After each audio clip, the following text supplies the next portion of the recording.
coffee and today's guest here with me, so we're ready to roll. Welcome to the Circular Coffee Break podcast, where we'll be talking about everything circular and beyond. I'm really looking forward to adding yet another perspective to our circular economy and sustainability, understanding, knowledge, insight that we're actually building with each new guest and each new episode. And as we're looking to make the podcast as relevant and as interesting as possible for all of you out there listening, we're actually very eager to hear your thoughts, ideas, feedback, and questions. So please leave a comment on our webpage, circularcoffeebreak.com, or drop us a note at circularcoffeebreak@gmail.com. But now, without further ado, let's get started. My guest today is an academic and social entrepreneur. She is the founder of the Think and Do Tank Leapfrog that works to build capacities for deep societal transformation.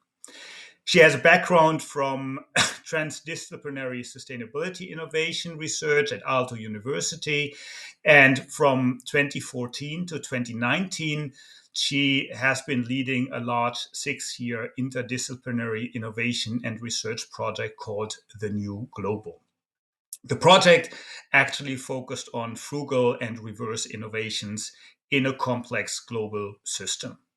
Frugal innovations are actually simple, affordable, and sustainable innovations, which are typically developed in the developing markets. Her current work focuses on Finland and the Nordics, and Leapfrog's mission is to develop and evolve the innovation field towards complexity-aligned practices to change how we renew our society in a sustainable way. My guest today is Dr. Sara Lindeman. Sara, welcome to the podcast and thanks for joining us today. Thank you so much. I'm really happy to be here. Cool. There's a lot of ground we have to cover with all the different things and topics you've been working on. But maybe to get us started, how did you become interested in frugal and reverse innovations for sustainability in the global south? A good question. I guess I had a curiosity of sort of understanding other realities than my own that got me interested in this, and particularly sort of intellectually, what I found interesting is that in these emerging markets, things are not so settled. So there is a window of opportunity of rethinking how we build institutions, how the economy is organized, and that I found that really intriguing. What could be alternative ways of doing societal organizing in a more sustainable way? Sort of alternative economic ideas could perhaps find an application. And that's also, so that those kinds of ideas really intrigued me at that point in time. Really, really interesting. And I think, to be honest, a lot of the things we've unlearned in our part of the world are still very, very dominant in the global south and in the emerging markets when it comes to reusing materials, when it comes to frugal innovation. Actually, I think there's a lot we can actually learn in that context and somewhat bring back to our parts of the world things we've unlearned over the years. Yes, and I liked that work. I really like to frame it as sort of in working in resource constrained settings, and increasingly as we move forward, that will probably be a reality that is more common everywhere, and we see that already in many parts of Europe, US, others sort of where we've been accustomed to a sort of material overflow, but. So I think it's really essential to be able to sort of think about innovation in resource constrained settings, and the resources can be material or educational or psychological or so forth. So I think that is a reality we need to sort of be ready to face and be able to act in those kinds of contexts. So I somehow think that it will be relevant increasingly so in the future. Yeah, absolutely. I fully agree. I think specifically when it comes to resource efficiency, reuse of resources, and all of that, I think it will become, and it is becoming more and more important across different aspects of society. I mean, if you look at a lot of the regulation that we're seeing on the EU level with the right to repair and all of these topics, it's going directly into that direction. Now, from the new global project, you've been looking into some of these topics. What are some of the key insights and lessons learned in that context that you could maybe share? Yeah, I think already from the outset of the new global, I was really inspired by systems sort of thinking or holistic, multidimensional, multi levels of organizing and so forth. That was there from the beginning, but that really became more concrete through those 6 years to really understand that we have to look at everything from really grassroots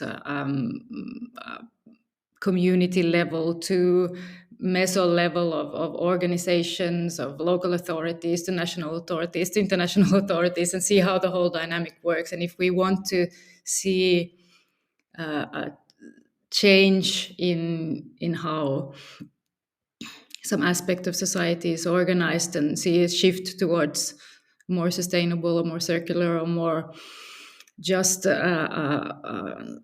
applications, then we really need to see a movement across all of these. So, for example, that as Mm. a single actor has it's very difficult for a single actor, say a startup or an NGO or someone, to change the whole system. We need to have enough momentum, enough alignment between the different actors to see the shift really happening. So that was a key takeaway that also led to sort of an understanding of how do we do sort of systems innovation in practice Mm. and how could we think about it and so forth. It's very interesting because I think at the end of the day, with a lot of what's currently happening and what we're looking at systemic change. And systemic change, as you said, is never easy. First of all, I think because of the fact of the change itself. So humans are not necessarily always that good in fast adoption and fast change. But on the other side, also because there's so many different stakeholders, disciplines involved in all of that. So, based on that experience, what are some of the challenges, but also opportunities you're seeing in bringing this multidisciplinary, but also multi-stakeholder, action-oriented approach together in the context of emerging markets, but also maybe in the context of our part of the world, Finland, the Nordics, Europe. I think the basics of the process is the same and so forth. There are some differences, but the sort of challenges are also very similar. And I think my experience is that we started initiate these kinds of systems innovation processes with Leapfrog. So sort of when I was transitioning from New Global towards, continuing this in sort of in the real, in a practitioner sort of think tank mode, then what really was a main challenge was that the financing structures don't they're not designed to support systems innovation. So repeatedly we would get to a certain point in the process, and then it just got difficult because there is no way to continue. And even if the people we are involved with are interested and want to do it, they just don't have the instruments. The instruments don't bend and flex so that you would be able to do it. And we have very concrete cases where we realized this. So that is a very, and there was, for example, a thought leaders conference on systemic investing in MIT last month, where they're now really trying to, bring together people to figure this out.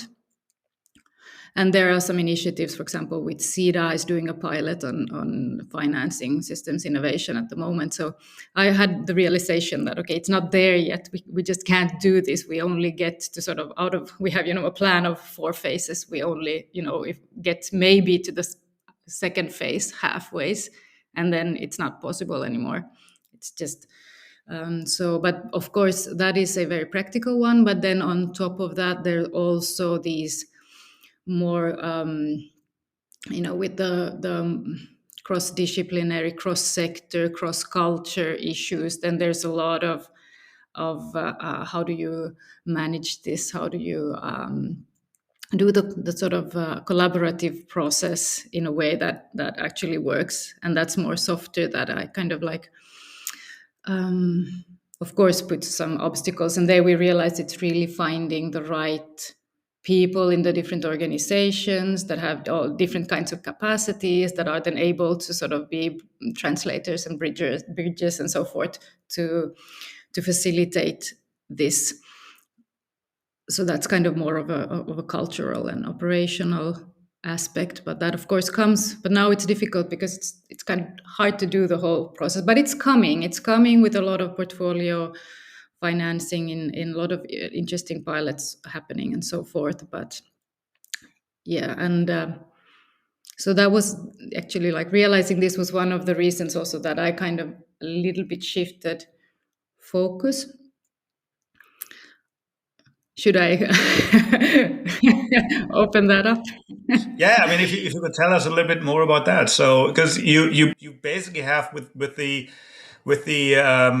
new global project, you've been focusing a lot on the global south, on emerging markets. As I understand now, you're focusing more on the Nordics, on Finland, and basically looking at the role of innovation in driving systemic change. I think that is more or less the thread that's going across that. But if you can tell us a little bit more about that shift, why did you make that shift? Why do you, and what are the topics you're now focusing on specifically to drive this change at the end of the day? Mm.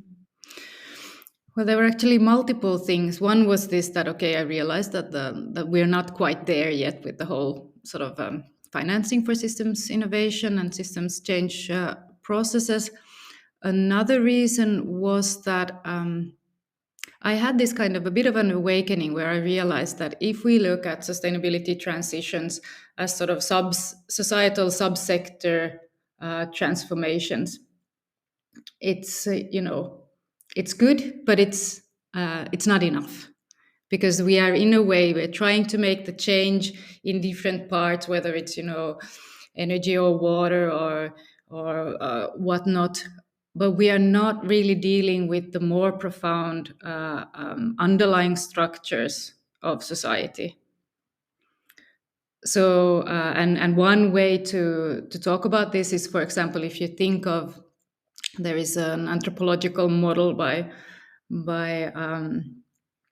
Harris that has that every society has 3 levels. So there's sort of an Hmm. infrastructure where we have the different materials, sort of atomic flows.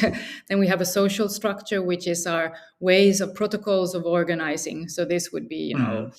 our governance methods, whether they're, market governance, democratic governance, legal governance, those kinds of sort of operating protocols. And then we have the um, superstructure, where it's kind of what our identities, values, so forth.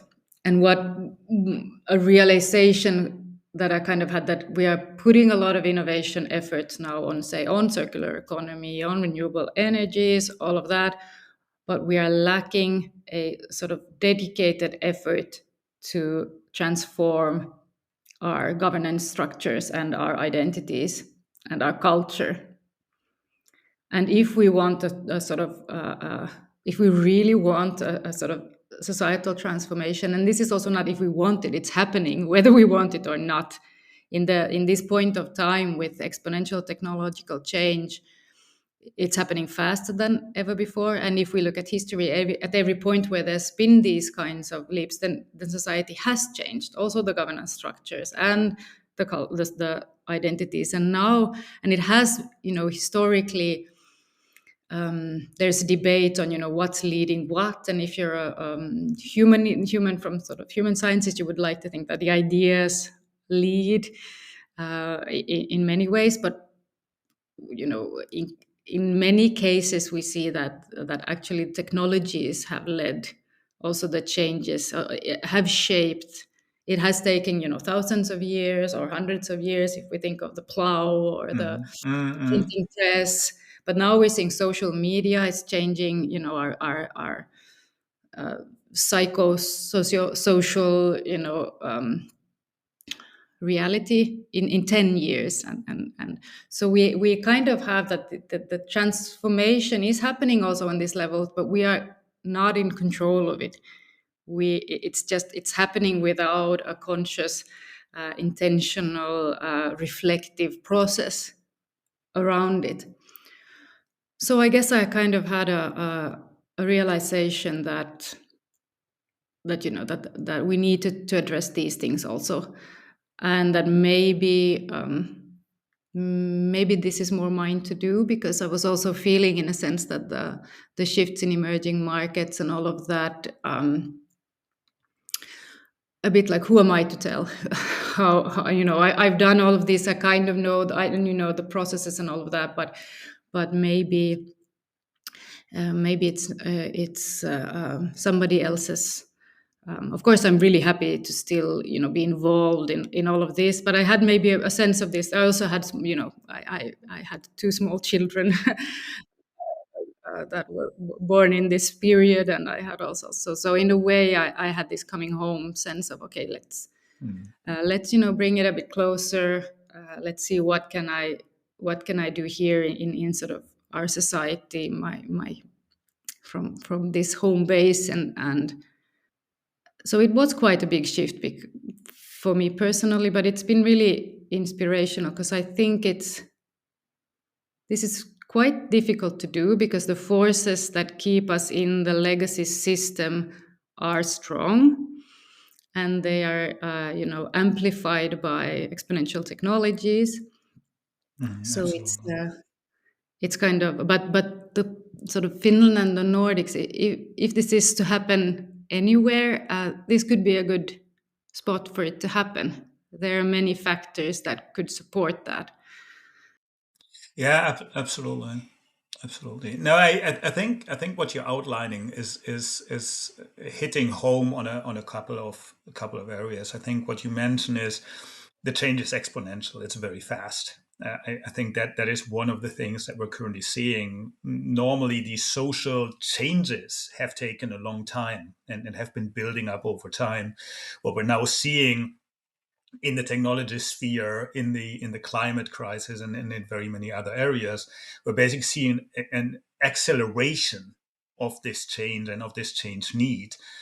And I don't know if it's against the human nature or the human behavior, but this rapid change is definitely very difficult on an individual level, let alone on the societal level. So I fully see that. At the same time, I mean, if we talk about developments in the global south, in the emerging markets, we're pretty much directly talking about what we're doing, because we live in a very global society, in a global economy. So if we're not able to build the needed change or drive the needed change here in our part of the world, it will be very difficult to do that in other parts of the world, because there will be these influences and counter influences that we will be seeing on a continuous basis in these models, in these approaches.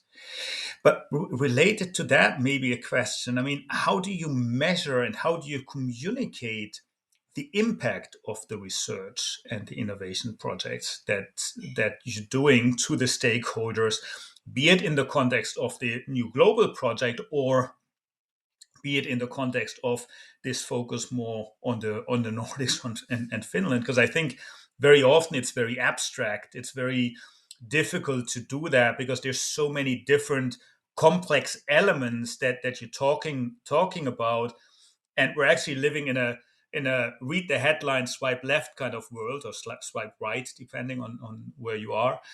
Um, where this ability to absorb, to process complex things, and these type of changes is not necessarily that given, I would say, in that context. So what's your experience there about communicating, measuring that impact, and driving that impact?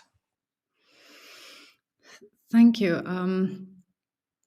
I think in order to sort of address this, I have to do a little detour and come at it at another angle. And perhaps one important shift that I also did, recently was that I realized that if we think about a lot of the talk about systems change, systems thinking, it comes from the systems dynamic work, mainly from MIT. And it has, even if it talks about complex adaptive systems and so forth, it has quite a sort of still a kind of engineering ethos, and we are trying to model the system. And when modeling the systems, we want to, whether it's like, we want to list all the stakeholders, all of that, there is a sense of we want to control this, or we think we can perhaps control it. And I'm not saying it, it can work in sort of subsocietal subsystems if we have a very clear value chain and so forth. It's not that it doesn't have value, but it is profoundly different. And this is what I've realized recently to, deep complexity theory. And I'm now more inspired by this complexity theory that is more from natural sciences. And it's quite a big shift. And I think it's a shift that is important to sort of flag Mm. and become aware of, because because it's an alternative, it's a different ontology. It goes quite deep on how we perceive reality. For example, very interesting lines of thoughts about new materialism, so that we don't take a sort of Anthropocene perspective, where we think that we as humans we can sort of control it, but reflections on, for example, how the material world actually has agency in itself and is actively co-shaping reality, that it's not just sort of us shaping now the globe, it's also the molecules and the stones and the biomaterial, the viruses, they are actively shaping part in this process. So it's quite a different, and there we could see different kinds of processes where we are kind of just put online with all the other biomaterials and see how are things attracting, becoming solid, becoming fluid, coming all kinds of very interesting concepts that I think actually might help us just to address these complex issues. And this is what I mean when we take this sort of ontology as a starting point, and then we think about, okay, so how do we renew society, how do we innovate, then we are actually might do really different things.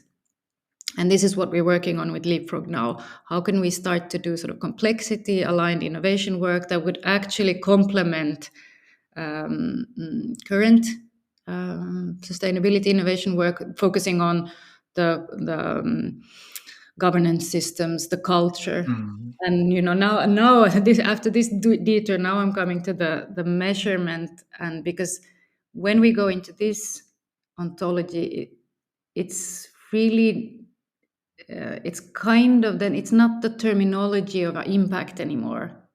It's more terminology. It's more like a terminology of landscapes and attractors and move. So it's a kind of like a different. It's a different realm, and there we need to develop ways in which, but it's also this that we cannot control, but we can influence, and we can sort of be.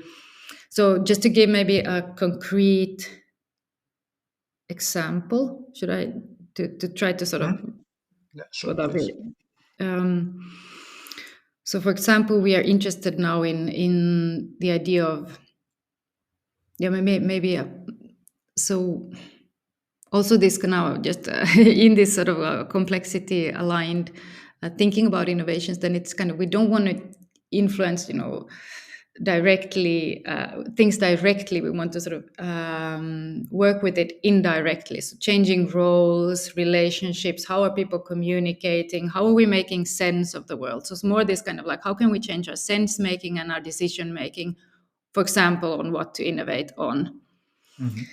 So then there could be using new technologies to, for example, collect narratives, so life experiences of people. So we're piloting for now this sense maker from Cunefin company. So this is a method of distributed ethnography. So say we're doing a test, a pilot now on the food sector. So how Hmm. are sort of food sector actors experiencing um, what kind of like different attractors are there in the food Hmm. sector? What kind of theories of change? What kind of beliefs underline them? Or what kind of stories? So to get a landscape of a certain. So this is not like this is different from mapping the stakeholders. Because the problem when we map the stakeholder is that, okay, so are the water sector, should they be included? Should they not be included? And in the water sector. Now we're sort of mapping instead the narrative landscape, the culture kind of instead, the experience, the culture, and then we can get these kind of landscapes uh, of how the food sector change agents are perceiving reality. And then we can start to work instead with what are the kind of like, how far away are different, because we are experiencing a lot of polarization in all of these transitions, and that is a problem because we don't have then a shared future. We have multiple increasingly isolated futures that we are striving towards, and that is a problem because we do need some kind of coherence and collaboration. So sort of working with these kinds of things instead, and there are these technologies there, and there's this analysis there that we can use, which could create kind of an alternative, a complementary way of Hmm. approaching innovations, approaching kind of systems change. Yeah, sorry, long monologue, but yeah, No, no, you have to interrupt me. absolutely, absolutely interesting because I'm with you. I think we have the tendency of basically narrowing down the different parameters that influence innovation, that influence systemic change, to just a handful in order for us to manage and comprehend the different elements. But at the end of the day, the world is very complex, and there's relations between things. I mean, thinking about the butterfly effect kind of model, there's very often connections that we don't see right away, and specifically with topics like systemic change, you have a very multifaceted, multidimensional change landscape at the end of the day that is very difficult to narrow down to a very simple model. So you need to find ways to actually be able to create that, as you said, landscape, which I think is a very good term here. Now, if we look at your career, you're basically a social entrepreneur. You're working in academics. How do you balance these two roles, and how do you feel they're complementing each other in fostering this systemic change towards circularity, towards sustainability? So, meaning, what's the role of entrepreneurship? What's the role of academics? What's the role of other aspects in your career, in your personal life, but also in this change that you've been outlining for us? Yeah, that's a tricky question. um, I guess I'm I'm really passionate about this content, so I'm kind of letting that drive, and then I'm working with and between, and jumping roles to sort of be able to do that. And one challenge I found, I love research, but there was some challenges there because, in a way, if we think of academic institutions, even if it's very the drive towards sustainability and all of that is really strong, there are still, it's kind of difficult to do action research, which I think is essential. I think the processes of knowledge generation through the traditional channels is too slow in this turbulent and transformative time. We specifically on sort of systemic Mhm. change and all of that, we need,